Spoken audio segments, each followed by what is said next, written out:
నాన్న, అన్నదమ్ములు, బాబాయిలు ఇలా అంతా కలిసిమెలిసి ఉంటే కలిగే ఆనందం, మానసిక సంతృప్తిని మాటల్లో చెప్పలేం. ఈ రోజుల్లో ఉమ్మడి కుటుంబాలనేవి దాదాపుగా కనిపించట్లేదు. వేరుకుంపటి పెట్టేందుకే ప్రతి ఒక్కరూ ఆలోచిస్తున్నారు. పరిస్థితులు కూడా వాళ్ళను అటువైపు నడిపిస్తున్నాయి. అక్కడితో ఆగితే పర్వాలేదు, కానీ ప్రేమ, అనురాగం ప్లేస్లోకి ఈర్ష్య, ద్వేషాలు వచ్చి చేరుతున్నాయి. అవి మానవ సంబంధాల్ని మట్టు పెట్టేస్తున్నాయి. అలాంటి ఓ కథను ఇవాళ చూద్దాం. ఓ ఇంటి పెద్దాయన ఏ పరిస్థితుల్లో బలైపోయాడన్నదే ఇవాల్టి ఎపిసోడ్. తన కోపమే తనకు శత్రువు. ఇది అక్షరాల నిజం. ఎవరైనా సరే కోపాన్ని కంట్రోల్ చేసుకోవాల్సిందే. ఆవేశం పెరిగే కొద్దీ అనర్థాలకు దారితీస్తాయి. ఆవేశంలో నేరం చేశాక ఆ తర్వాత ఏడ్చి ఏం ప్రయోజనం? జీవితాంతం బాధపడక తప్పదు.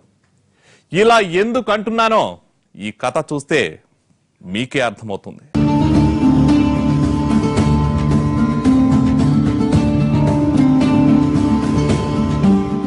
సమస్యలు సుడిగుండాలైతే, ఆవేదన అనంతమైతే, కన్నీళ్లు కష్టాలపై కన్నెర్ర చేస్తే, స్వార్థం సమస్తమై సంయమనానికి సంకెళ్లు వేస్తే, సాగిపోయే శోకానికి ఆ సమాధే సాక్ష్యం. ఆ నెత్తుడి చారణ వెనుక మిగిలింది విషాద శూన్యం. కరుణాకర్ విజయవాడ పోలీస్ కమిషనరేట్ లో సిటీ ఆర్మ్ రిజర్వ్ డిపార్ట్మెంట్ లో హెడ్ కానిస్టేబుల్.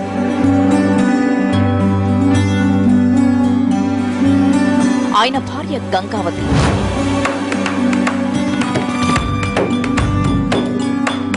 కూతురు పద్మావతి.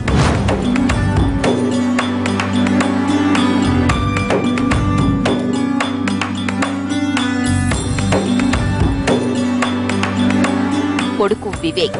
పోలీస్ విధుల్లో ఎలా నిబద్ధతతో ఉండేవాడో ఓ భర్తగా, పిల్లలకు తండ్రిగా కూడా కరుణాకర్ బాధ్యతగా ఉండేవాడు.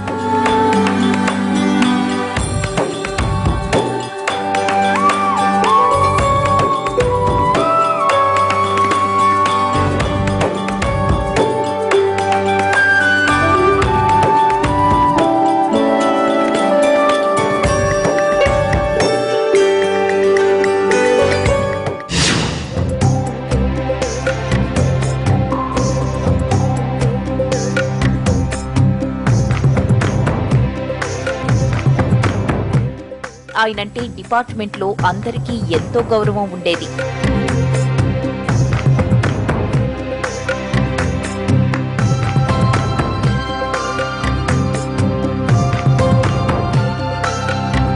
కరుణాకర్ కు ఓ తమ్ముడు శరణ్.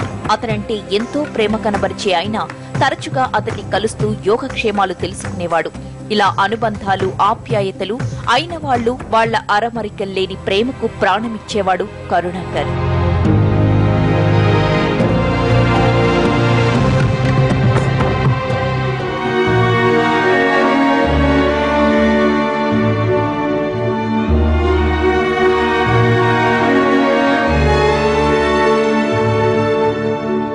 కాలం కరుగుతుండగా కరుణాకర్ తండ్రి పరమేశ్వరరావుకు సుస్థి చేసింది.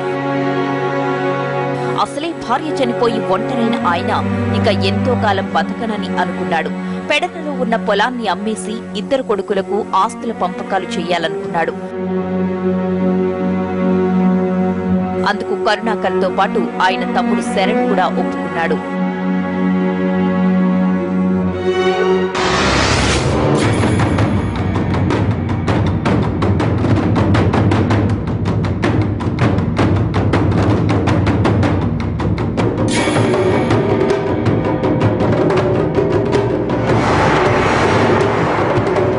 మంచి పేరు తగలడంతో పరమేశ్వరరావు పొలాన్ని అమ్మేశాడు.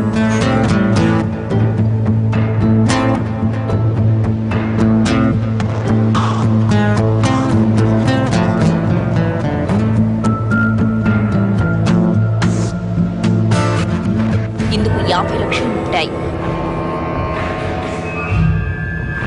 వాటిని ఇద్దరు కొడుకులకు ఒక్కొక్కరికి 20 లక్షల రూపాయల చొప్పున పంపకాలు చేశాడు. తన కోసం 10 లక్షలుంచుకున్నాడు.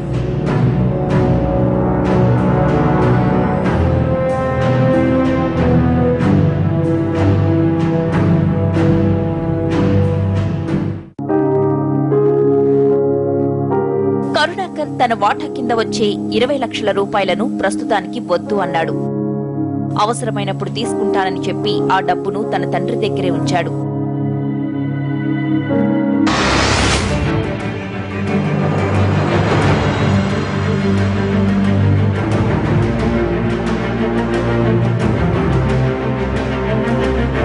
ఇంటికి వెళ్లిన కరుణాకర్ను 20 లక్షలు ఏవి అని అడిగింది గంగావతి. తన వాటా డబ్బును తన తండ్రి దగ్గరే ఉంచానని కరుణాకర్ చెప్పడంతో ఇంట్లో పెద్ద గొడవే జరిగింది. అవతల పద్మకు పెళ్లి చేయాలి, వివేక్ చదువులకి డబ్బు కావాలి, మీరు అలా ఎందుకు చేశారు? మనకేమన్నా లక్షలు ములుగుతున్నాయా?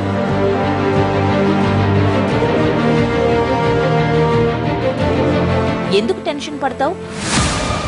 ఆ డబ్బు ఎక్కడుంది? మా నాన్న దగ్గరే కదా. ఆయన దగ్గరుంటే బ్యాంక్లో ఉన్నట్టే. మనం ఎప్పుడు కావాలంటే అప్పుడే ఇస్తాడు. అయితే ఇప్పుడు కావాలని వెళ్లి తీసుకురండి. అరే, ఇప్పుడేగా ఇచ్చింది, అప్పుడే వెళ్ళడిగితే ఏమనుకుంటారు? తనపై నమ్మకం లేదేమో అనుకుంటారు, బాధపడతారు. ఈ వయసులో ఆయన ఎందుకు ఇబ్బంది పెట్టడం చెప్పు? 4 రోజులయ్యాక ఏదో ఒక కారణం చెప్పి తెస్తాలే. మీరెప్పుడు ఇంతే. మీ తమ్ముడు తన వాటాని బాగానే తీసుకున్నాడు, మీరు మాత్రం పెద్ద దానకర్ణుడిలా అక్కడే వదిలేసొచ్చారు. ఈ రోజుల్లో ఎవరైనా ఉంటారా ఇలా? అబ్బా, చెప్పానుగా తెస్తానని. నాకు తల నొప్పొస్తోంది, కాస్త కాఫీ పెట్టివు. వీటికేం తక్కువ లేదు.